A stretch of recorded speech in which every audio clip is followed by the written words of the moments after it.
Almost crore crore টাকা এখানে বিনিয়োগ হয়ে গেছে এবং ওনারা আমাদেরকে লিখিত অনুমতি দেওয়ার পরে কিন্তু আমরা এই অনুষ্ঠানতে হাত দিয়েছি। অনেকে আমাদেরকে বলেছেন আমরা এটা আগুন নিয়ে খেলছি। আমরা আগে বলেছিলাম প্রায় 80% আমরা কিন্তু ইভেন্টের সবকিছু সম্পন্ন করে ফেলেছিলাম সময়ের আগেই, এবং এটার জন্য যা যা দরকার সরকারি কাগজপত্র এবং অনুমতি সবকিছু পাওয়ার পরে কিন্তু আমরা বিশাল বিনিয়োগ এখানে করি। দীর্ঘ 4-5 বছর ধরে ডাক্তার জাকির নায়েককে বাংলাদেশে নিয়ে আসার চেষ্টা করছিলাম এবং অনেক প্রতিবন্ধকতা, অনেক ঝামেলা কম বেশি আপনারা সবাই জানেন। যে কোনো কারণেই হোক ডাক্তার জাকির নায়েককে আমরা বাংলাদেশে আনতে পারিনি এবং final we got the permission. আমরা সরকারি অনুমতি পেয়েছি 28-29 তারিখে ঢাকায়, এবং এরপরে ঢাকার পরে চিটাগং, খুলনা, রাজশাহী, বগুড়া আরও 5টা জেলায় আমরা এই মেগা লেকচার প্রোগ্রামটা করার পরিকল্পনা করেছিলাম এবং এর জন্য সকল প্রস্তুতি কিন্তু আমরা প্রায় 80% সম্পন্ন করেছি। আর সে সাথে অনেকগুলো টাকা আমাদেরকে এখানে বিনিয়োগ করতে হয়েছে।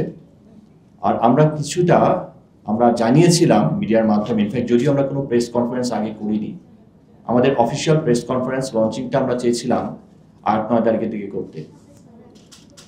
আমরা এটার জন্য মন্ত্রণালয়ের কাছে এবং বর্তমান পরিস্থিতির কারণে আমরা ত্রিমাত্রিক ট্রিপল প্রোটেকশন নিয়ে, যেহেতু বর্তমান দেশের পরিস্থিতি সবকিছু বিবেচনা করে আমরা সিকিউরিটি অ্যারেঞ্জমেন্ট করি এবং এটার জন্য প্রশাসনিকভাবে বাংলাদেশ আর্মি, পুলিশ সব বাহিনী থেকে আমরা অনেক সহযোগিতা পেয়েছি এবং এটার জন্য যে ধরনের সিকিউরিটি অ্যারেঞ্জমেন্ট দরকার সেটা এর আগে বাংলাদেশের কোনো ইভেন্টে এভাবে হয়নি যেভাবে আমরা পরিকল্পনা করেছিলাম, এবং প্রশাসনের কাছ থেকে আমরা দারুণ সহযোগিতা পেয়েছি এবং আমাদের এন্টায়ার সিকিউরিটি সিস্টেমটা আমরা বলবো ফুল প্রুফ ছিল। সেই সাথে ঘোষণা দেওয়ার আগের দিন, আমি টকিং অ্যাবাউট 4 তারিখে আমরা মন্ত্রণালয়ে উপস্থিত ছিলাম। আনুষ্ঠানিকতা যা দরকার, সিকিউরিটি অ্যারেঞ্জমেন্ট এবং সরকারিভাবে অনুষ্ঠানটা করার জন্য যে ধরনের অনুমতি প্রয়োজন হোম মিনিস্ট্রি থেকে আমরা সব কিছু কিন্তু নিয়েছি এবং সব ধরনের কাগজপত্র এবং প্রয়োজনে অনেক বেশি নিয়েছি, যা দরকার হয় তার চেয়ে বেশি আমরা নিয়েছি।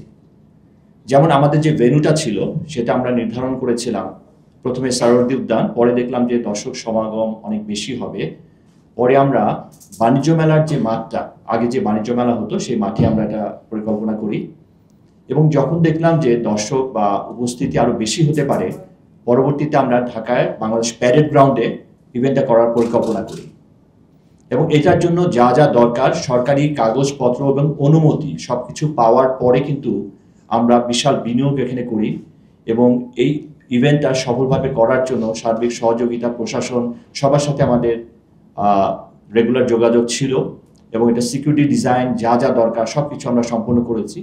আমরা আগে বলেছিলাম প্রায় 80% আমরা কিন্তু ইভেন্টের সব কিছু সম্পন্ন করে ফেলেছিলাম সময়ের আগেই। হঠাৎ করে 4 তারিখে ইনফ্যাক্ট আমরা যখন মিনিস্ট্রিতে উপস্থিত ছিলাম তখনও কিন্তু আমাদেরকে আসলে এই ব্যাপারে জানানো হয়নি যে অনুষ্ঠানটা স্থগিত করা হবে। মিনিস্ট্রিতে যে মিটিং ছিল সেই মিটিংয়ের সিদ্ধান্ত হয় এবং সবচেয়ে আশ্চর্যের ব্যাপার, রাত 11টার সময় আমরা একটা পত্রিকার মারফত জানতে পারলাম যে অনুষ্ঠানটা স্থগিত করা হচ্ছে। উই ওয়াজ শক, আমরা আসলে শক ছিলাম, কারণ এত অল্প সময় এত কিছু করার পরেও সব ধরনের ব্যবস্থা যা যা প্রয়োজনীয় দরকার তার চেয়ে আমরা বেশি সব আয়োজন করে রেখেছিলাম। তো আমাদের কাছে মনে হচ্ছে আসলে যে কোনো কারণেই হোক এটা স্থগিত করার আগে আমাদেরকে জানানো উচিত ছিল, কারণ আমরা সার্বক্ষণিক যোগাযোগ সব বাহিনীর সাথে রেখেছি এবং আমাদের সরকারিভাবে যা যা প্রসিডিউর দরকার, যা যা ফর্মালিটিস দরকার সব কিছু কিন্তু আমরা সম্পন্ন করেছি এবং ওনারা আমাদেরকে লিখিত অনুমতি দেওয়ার পরে কিন্তু আমরা এই অনুষ্ঠানতে হাত দিয়েছি। তো অনেকে আমাদেরকে বলেছেন আমরা এটা আগুন নিয়ে খেলছি, কারণ আসলে এটার আয়োজনটা অনেক ব্যাপক এবং অনেক বিশাল, কারণ বাংলাদেশের ইতিহাসে এত বড় ইভেন্ট, এরকম মেগা ইভেন্ট এর আগে কোনো সময় সংগঠিত হয়নি এবং আমরা এর জন্য যে ধরনের প্রস্তুতি নিয়েছিলাম এটা যথেষ্ট ছিল। তো আমরা ইনফ্যাক্ট প্রেস নোটের মধ্যে সবকিছু বিস্তারিত মেনশন করেছি। তো যে কোনো কারণে হোক, সামনে নির্বাচন এবং নিরাপত্তাজনিত কারণে আমাদেরকে হোম মিনিস্ট্রি থেকে, স্বরাষ্ট্র মন্ত্রণালয় থেকে অনুষ্ঠানটা স্থগিত করা হয়েছে। আমরা এখনো বলছি না যে অনুষ্ঠানটা ক্যান্সেল করে দেওয়া হয়েছে, অনুষ্ঠানটা স্থগিত করা হয়েছে এবং আমার বিশ্বাস স্বরাষ্ট্র মন্ত্রণালয় থেকে ডাক্তার জাকির নায়েকের অনুমতিক্রমে আমরা পরবর্তী শিডিউলটা ঘোষণা করব, যেহেতু আমাদের অনেক বিশাল অলমোস্ট কোটি কোটি টাকা এখানে বিনিয়োগ হয়ে গেছে এবং সব ধরনের সরকারি ডকুমেন্টস, ইন্টারন্যাশনাল ডকুমেন্ট যা যা দরকার সব কিছু আমরা ব্যবস্থা করে তারপর আমরা হাত দিয়েছিলাম। এবং আমাদের এই ডাক্তার জাকির নায়েকের সাথে পিস টিভি সবাই মিলে 90 জনের উপর একটা টিম, ওনাদের 5 দরকার হোটেল বলেন, ইভেন লজিস্টিক সাপোর্ট বলেন, এন্টায়ার সেট আপ বাইরে থেকে আসার কথা ছিল এবং অনেক কিছু বাংলাদেশে চলেও এসছে এয়ারপোর্টে। তো সেই ক্ষেত্রে আমাদের প্রস্তুতি সেই লেভেলে ছিল যে আমরা অন্তত অনুষ্ঠানের 7 দিন আগে আপনাদের সবাইকে নিয়ে একটা ড্রাই রান দিতাম যে মেগা ইভেন্ট কোন লেভেলের হয়। আমরা সচরাচর মালয়েশিয়া বা ইন্দোনেশিয়া বা অন্যান্য কান্ট্রিতে ওনার লেকচার দেখে থাকি। তো আমাদের উদ্দেশ্য ছিল ওটাকে বিট করে একটি ডিফারেন্ট ভাবে এবং সম্পূর্ণ ব্যতিক্রম ধর্মী একটি অনুষ্ঠান বা লেকচার প্রোগ্রাম আপনাদেরকে উপহার দেওয়া। তো যে কোনো কারণেই হোক, you people are smart enough to understand যে আমি কি বলতে চাচ্ছি, কেন ওই অনুষ্ঠানটা স্থগিত হয়েছে সেটাও আপনারা জানেন, এবং আমরা এটা কাগজে সব আপনাদেরকে প্রেস নোটের মাধ্যমে দিয়েছি।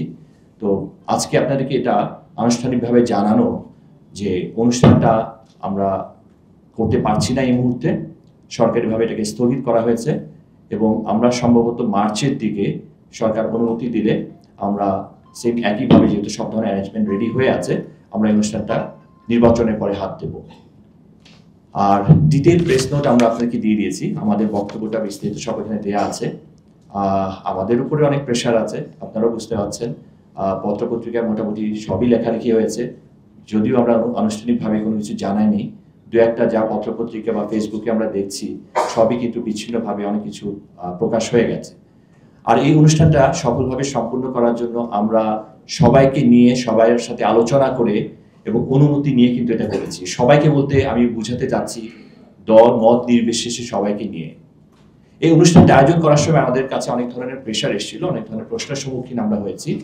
আমি আবারও স্পষ্ট করতে চাই, এটা কোনো রাজনৈতিক অনুষ্ঠান নয়, এটা কোনো পলিটিক্যাল ব্যানার বা কোনো সংগঠনের ব্যানারে এই অনুষ্ঠান নয়। আমরা ডাক্তার জাকির নায়েককে অনেক আগেই থেকে 4-5 বছর আগে থেকে চেষ্টা করেছি ওনাকে নিয়ে আসার জন্য।